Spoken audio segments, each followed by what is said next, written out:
Hey everybody, welcome to the video. Today we're going to be breaking down the leaked signal chat, and we'll be talking about if that indeed endangered F-18s or US assets, and I'll be talking to you from my perspective of being an F-15E combat fighter pilot, F-16 Thunderbird pilot. I'm a pilot, so obviously you can trust me. But today I'll break this down from the perspective of having worked on O plans, operational plans for many years flying the F-15E. I specifically worked on the plans for North Korea, so I'll talk to you about these signal chats themselves, and I'll tell you if they actually represent classified information from my perspective. And I'll go line by line, we'll talk about it. I'll talk about what the actual flow of the mission actually is, from the F-18s to the Tomahawks to the drones, and we'll talk about maybe some other assets that could have been up there, just guessing based on this timeline. But this timeline actually leaked on March 24th. The mission was on March 15th from what I've read, so it looks like right out the gate nothing was compromised. No chats were actually leaked just prior to the launch, so US interests were maintained. None of the terrorists that are mentioned in the thread actually had notification of this, from what I can tell as well, since this didn't leak from the Atlantic until March 24th. However, we'll talk about what classified information actually is. Could some of this be perceived as that? That's for you to decide. I'll just be giving you the facts. So politics aside, let's dive into the actual signal chats, starting with Pete Hegseth. All right, so this is on March 15th. It says time now 11:44 Eastern time. Weather is favorable, just concerned with CENTCOM. We are a go for mission launch. So obviously that's just confirming with the weather. Each theater is going to have their own unique weather officers and an entire department underneath them that looks at the weather, from space weather, that's actually a thing, to the environmentals that are going to be seen that night. So all the different assets know, hey, what are we going to be facing out there? They're going to be clouds, maybe obscuring the targets. They're going to be heavy winds that maybe need to be accounted for travel time, like drones getting pushed. Let's say there's a 100-mile-an-hour wind up at altitude. The drones need to know that that's a factor. The fighters can typically overcome something like that, just fly a little faster, as long as the limitations of your Mach number, that means how fast you're going versus the speed of sound, is actually available to you based on the munitions you're carrying. So fighters would want to know that as well. If the jet stream, let's say, was 100 miles an hour, and you're going to have to push against that an extra 100 miles an hour, you could overspeed your bomb. So these are the types of things that you would want to know. However, that line to me doesn't come across as classified, since in any military operation, or let's say a launch of a SpaceX rocket, there's going to be some sort of weather assets on station giving you the go for the mission. So that to me isn't surprising. Let's step to the next line, 12:15 Eastern time, F-18s launch. So the first strike package. Now, this is something that to me, the timeline of it isn't something that you would just share with anyone. Now, the fact that this came out after the fact, potentially not a huge deal. However, this timeline to me would maybe come across as something that's like an official use only, not necessarily classified. And to me, this wouldn't be in an O plan or the war plan or the attack plans, whatever they're being called. At this point, you've got the assets this is detailing which assets are going to be airborne at a particular time. F-18 first strike window is going to start. At this point, you don't know where the actual target is. So again, I would say official use only, classified, not necessarily. Now, if there were some coordinates in there of where this actual target terrorist is, then yeah, absolutely. That would be classified, but I don't see any coordinates, and I don't see what kind of weapons are going to be dropped from the F-18, so it doesn't get extremely specific. In the operational plan, it will go phase by phase, showing which assets will be on station at each phase of the war, and even down to the even minute detail of what armament will be carried by those specific F-18. So I don't see that in there. I don't see what they're launching. They could be launching small diameter bombs from a long ways away, over 10 miles away, or they could be releasing laser guided bombs from just a few miles away. It doesn't say what they're actually dropping. And then the MQ-9s talks about those. That I don't see anything there that stands out. 1410, more F-18s launch, second strike package. Yep, again, official use only, but I don't see anything classified there. 1415, strike drones on target. This is when the first bombs will definitely drop.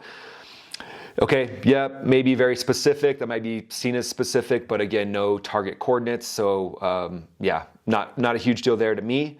And then it says pending earlier trigger-based targets. So that means essentially as long as those trigger-based targets, those initial early on targets that started the trigger, as long as those are taken down, the priority ones, then that second wave of F-18s will be going up against the second set of targets, or maybe plinking off some of those previous ones that were not taken out. Okay, and then 1536 F-18 second strike starts. Also first sea-based Tomahawks launched.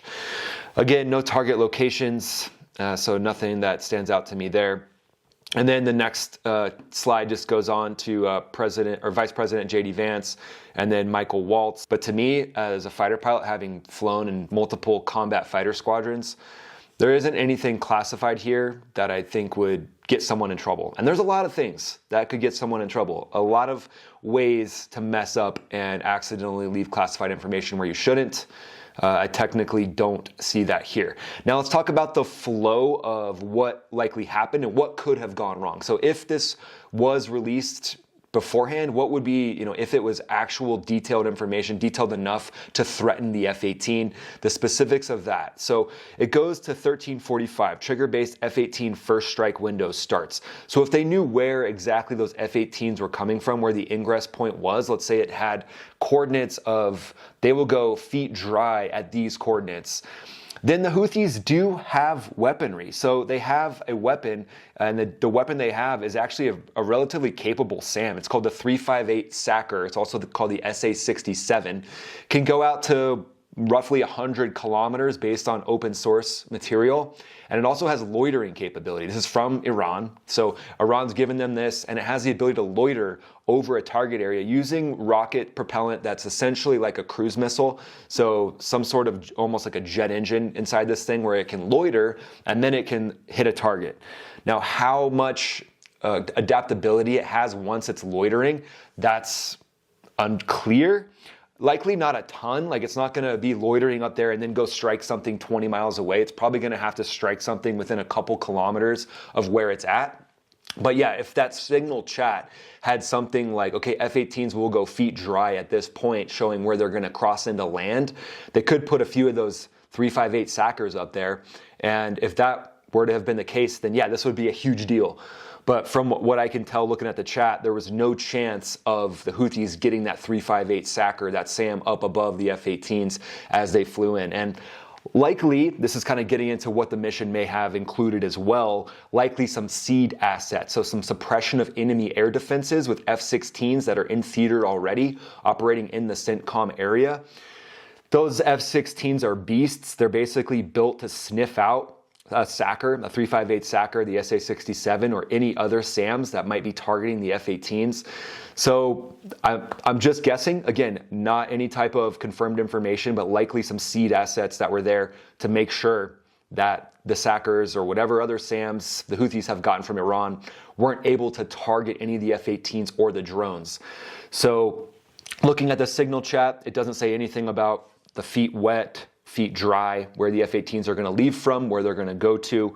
It doesn't talk about, potential lanes of where the F-18s are going to fly, their flight paths, because again, the flight paths would be classified because you would obviously want to not let the enemy know where the F-18s are going to cross over. I mean, it's not rocket science, people. Don't let the enemy know that. And that was good by Pete Hegseth. I'm not putting that in this signal chat.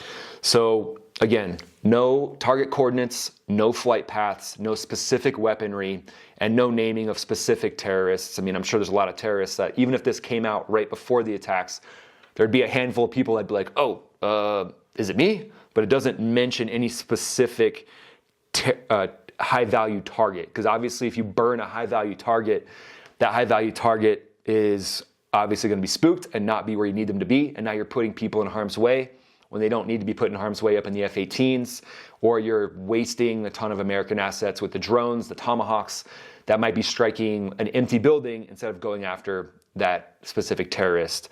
So again, stepping through this, having operated around a lot of classified information before, I'm not saying it's great. I'm not sitting here saying like, yeah, this is awesome. It's unfortunate, right? This was supposed to be a private chat between top-level government officials. So it's unfortunate that it got released. There's an investigation. I think the investigation actually closed today. But if you look at the results of the mission, what actually happened is super successful.